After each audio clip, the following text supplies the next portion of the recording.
found them and I was like, oh, they're rainbows. I'm buying them. As you can see, my decor is gay chic. My name is Sierra Shep. I identify as a lesbian.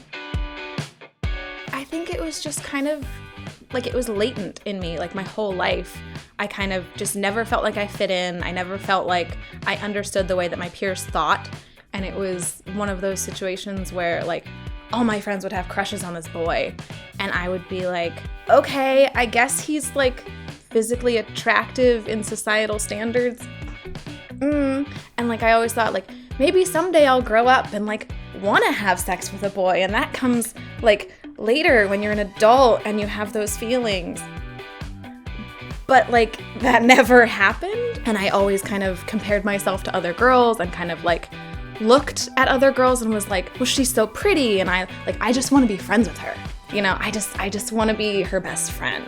I like didn't realize that it wasn't like a best friend situation. It was more of like, I have a crush on this girl and I follow her around like a puppy dog and I do whatever she wants because she's cute. And like, I never understood those feelings. Also being raised in Ohio and in Catholic school, like it wasn't a possibility. I didn't know that I could be gay. So kind of coming out to myself was very much a process of like realizing that it was an option and that it had been there all along and that all of these people that I had liked or like hung out with as a kid and like growing up were people that I had crushes on. It was a very strange kind of like world shift to kind of realize the ways that I was acting were totally consistent with queerness, but I didn't realize it. It was kind of an eye-opener, but then at the same time, it made everything make sense finally, and I was like, oh, that's why I never liked all the same boys as my friends. That's why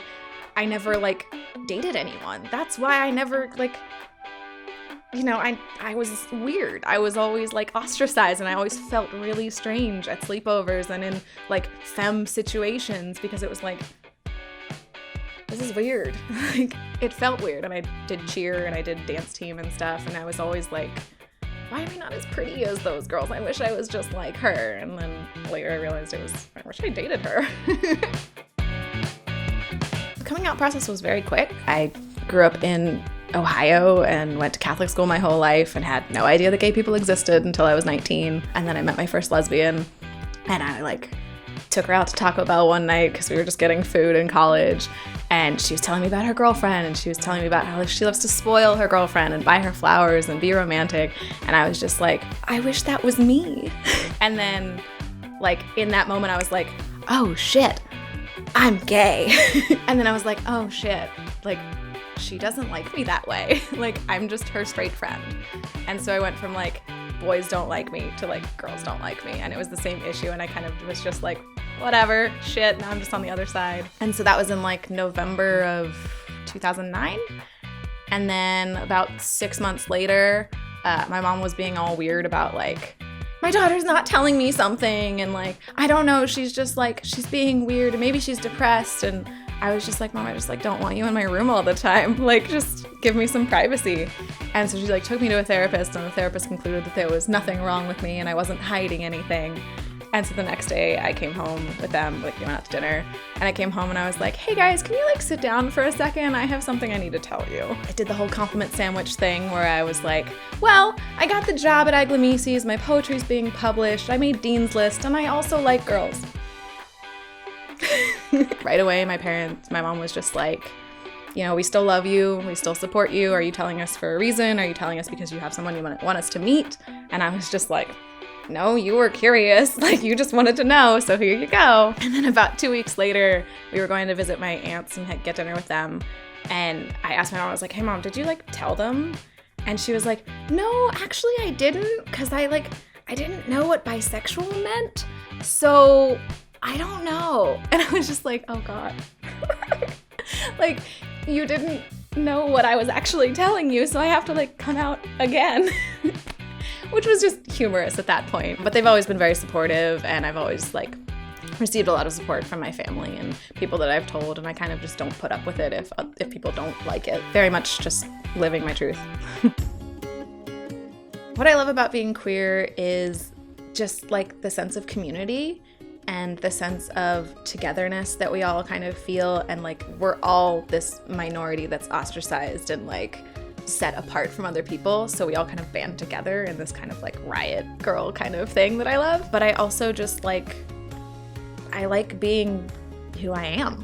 Like, I don't really think of it as like, oh, I'm queer, I'm this big like different thing. It's like, this is who I am. It's maybe not the same as a lot of people, but it's just a facet of my personality, and it's really awesome that I get to live in a city where I can be that, and where I can love who I want to love and be with who I want to be with and hold my girlfriend's hand when I walk down the street and nobody gives a shit. It's so like refreshing to just finally feel like I fit somewhere, as I hadn't felt my whole childhood. And then I love how many like events and things there are in the queer community, because you get to be involved in a lot of different like subsets of the community. And like, I'm in film, I'm in like the deaf community, I'm in like, it's kind of not really the bar scene, but like I go to those things, and like basketball, and like all of these different clubs and groups and things made for queer people that just make you feel like you're included and wanted and around, and it's pretty great.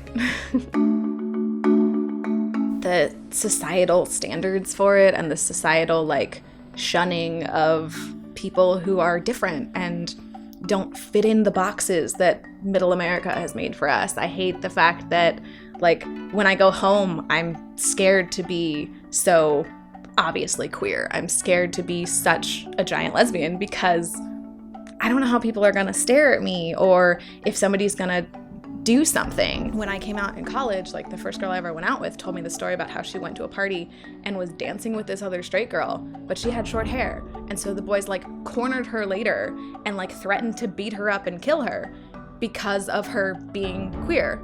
And she wasn't even doing anything with the girl. She was just like visibly queer. Like, it's Kentucky, but it's also just like a terrifying, like, oh hey, welcome to this club, you're gonna get beaten. That's like so terrifying. And so I think moving to LA was really helpful, because then I got to like not feel that fear, and I got to be out at work, and I got to be like so gay all the time and like not even worry about it anymore. But when I travel, when I go other places, I do feel that kind of like stare and otherness and like pressure to not be so myself. And that's like really hard. You're a gay. No. I think I would like to tell my younger self to just be myself and just like embrace the things that I like and go after them. Don't hide the writing. Don't hide the like notes that you take every day. Don't keep all of those parts to yourself. Go join a writing group. Go join all these things. Submit your poetry places. Like, be who you are, and be who you are full throttle. Because like feeling that pressure to keep myself small and keep myself from being too much was really horrible for me growing up. I would really want to like remind myself to just be me. And the gay thing goes with that, so.